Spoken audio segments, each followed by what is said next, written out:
The context for my 10-15 minutes is to just give you a sense of why the New Zealand Treasury is involved in supporting and being part of these workshops around the country with the McInnes Institute, and how is the Treasury thinking about poverty in the context of overall public policy. So that's really the big theme, and I want to share that with you, and hopefully as we go through the day we can explore and discuss it further. The three words there are very important in our thinking, and you may say, has the Treasury lost the plot?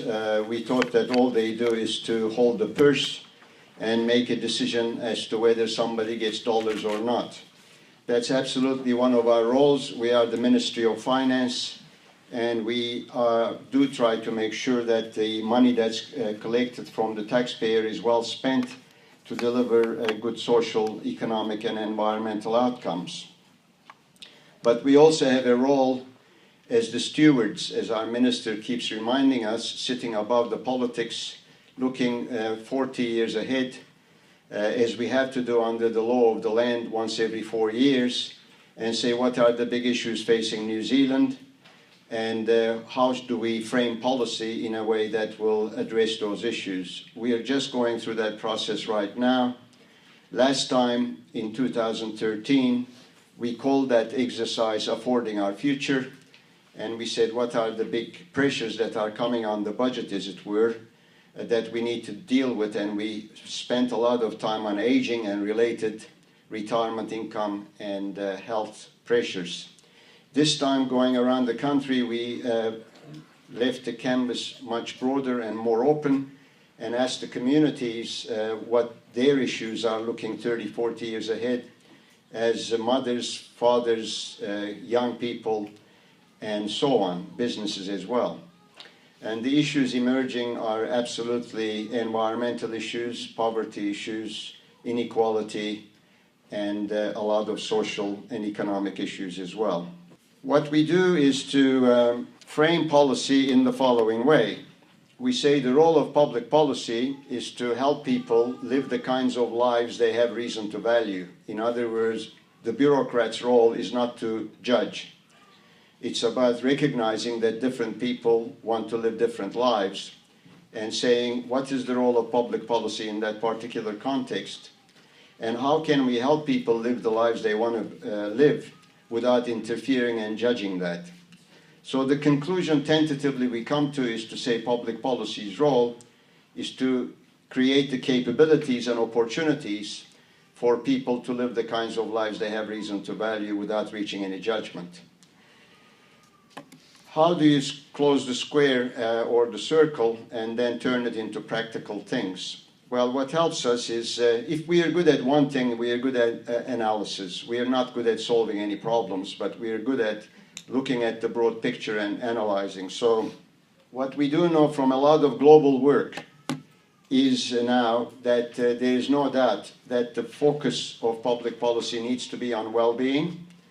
In other words, sustained good life, and that we know from a lot of work that those things on the left-hand side are almost universal in terms of affecting people's well-being. People do not care only about material things. They do care about their income and wealth, but they also care about jobs and earnings as platforms for that. They care about housing, they care about health, they care about the work-life balance, education and skills. They care about social connections, networks, and so on. They care about civic engagement. They care about environmental quality, their personal security, their culture, their subjective well-being. Those are universal. A lot of OECD, being the Organization for Economic Cooperation and Development, having done work right around the world and across many decades, has found that whichever culture you look at, whoever you talk to, those are what they call the domains of well-being. And if you're going to frame policy, you need to make sure that policy is integrated across environmental, social, and economic policy. You cannot just focus on one of those things. As we learned from China, having pressed on the accelerator for generating economic growth, they are now coming to the OECD and saying we are clearly doing something wrong, we are destroying the environment. South Korea, having pressed on the accelerator, are coming to the OECD and saying we are growing like mad, but we have a major work-life balance. Our people are clearly unhappy. So there is a balance to be had between these three things. So how do you think of public policy in a way that integrates that and approaches it in an integrated way across environmental, economic and social domains? So this is the picture that I've used to summarize the way we are thinking about this. There are thousands of pages written about these things, but I think the picture just gives the essence of it. The first point to note about this picture is at top is intergenerational well-being. And the word is well-being, not happiness. If you look out the window, you'll say Coca-Cola happiness. That is not what this is all about. You can always have a Coke and be happy, but this is about sustained well-being. And it's about intergenerational. It's not about this generation basically benefiting against future. So that's a critical part. That's the ultimate aim. People care about those domains I talked about. Those are the 11 domains. And then you say, what are the sources of these things? And that's what we call our capital stocks. So that's the natural capital, the environment, the human capital, which is our health and our education. There are other dimensions, but to analyze, you have to distill the essence. There's social capital. That's the way we live, the way we interact with each other, increasingly important in an increasingly multicultural society.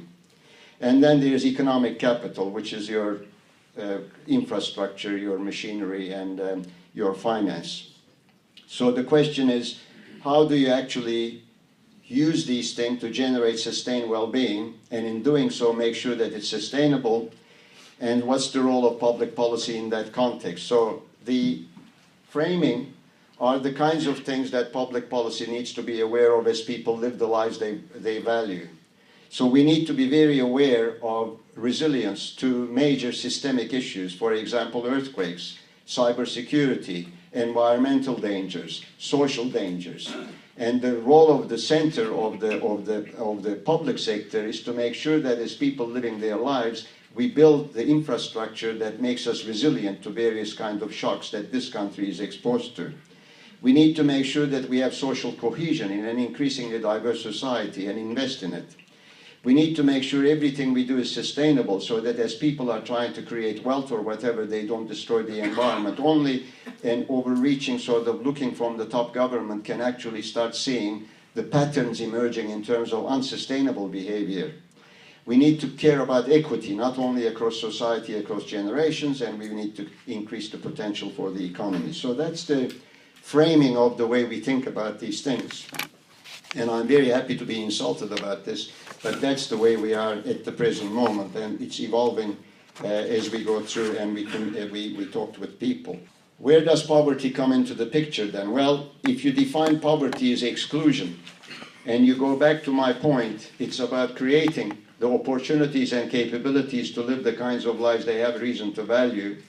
Poverty being exclusion excludes people from having the opportunities of capabilities to live the kinds of lives they have reason to value.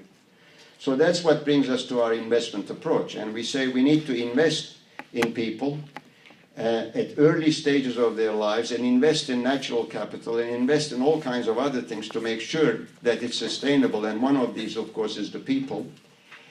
And poverty reduction or elimination is up at the bottom of this. In other words, it's a platform. We often use, when we talk about the investment approach, we say we don't want to give people fish to eat, we want to teach them how to fish. The reality is if somebody is hungry and starving, they cannot learn how to fish. So you have to give them the fish while they are learning, and at the same time teach them, so you build the human capital, which is their capital in learning how to fish. So at the bottom of this is whatever policy you do, it needs to be grounded in here, which is New Zealand, and it's here, which is Gisborne and other communities. That's the first platform, because you cannot just import cut and paste policies developed around the world. We can actually learn from them, but it needs to be here, it needs to be relevant. So that's the platform. The second thing is everyone has to have those basics, income, health, and housing, and so on. That's basic, because if you don't have that, then that is poverty. And if you don't have that, then you cannot actually start building your human and other forms of capital. So how does this work in practice? What are we actually doing with all this esoteric stuff? We can measure it. We do a lot of analysis. We know, once we define poverty that way, we know, for example, that if you look at the population at large, by this broad definition of poverty around New Zealand, there's about 5 to 7%. And if you focus on children, you have about 9 to 10%. So we know that. We also know that, in fact, who those people are. In other words, we now have data. We know exactly who the children are who are at-risk children, because we know through the analysis of data, and I'll show you a diagram, we can actually analyze this stuff. And we know the people. We know the people who are actually ticking 4 or 5 of the 7 or 8 boxes that are indicators of problems in the future. So because we know all this data, there's an expectation from our ministers and all that we can solve the problem. The reality is that's not easy, because the system is not designed to bring all those silos, social development, economics, education, and everything together to work collaboratively to deliver outcomes for the citizen. And that's the big challenge right now facing New Zealand. We have a bunch of silos developed over 200 years, and we are saying the problems we face now require these things to work together, and it's proving very difficult to achieve that in Wellington. So what we're trying to do, and the proposal to the communities, is the answers are in the communities. We have to change the picture completely, turn it upside down, and support the solutions that are emerging in communities. So the main focus, as I say in that slide, is the investment approach. In other words, in identifying, in the context of today's conversation, this applies to other forms of capital as well, but today we are talking about poverty, identifying the at-risk children and their families, and making sure that we are investing in them in a sustainable way. Then we ask the question, what should we be investing in? The answers come from the communities. The proposal and the vision is to create a national database which all these experiments that are going on in the communities are fed into, so that we learn from each other. And if somebody says, I have a solution that works, for example, in Rotorua 2-3 days ago, we found that a group of grandmothers had come together to look after their grandchildren, to feed them, to keep them warm and safe, while the parents who are abusing alcohol and hurting their families are being cared about separately. They had formed their own solution. And they are asking for the center to say, okay, we have this solution, it works in our community, come and help us expand it. We need to try that and test it to make sure it's really working on a sustainable basis. There are methods of doing that, and then support and invest in that.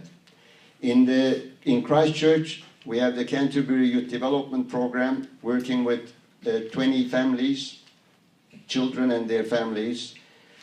They have actually identified those people. They have a solution. They have looked after the kids, put them into school, making sure they are going to school well-clothed and well-fed and so on. And they have put $3 million of their money, their own money, into it. They are saying to the center, to the government, can you come and support to extend it to 60 families?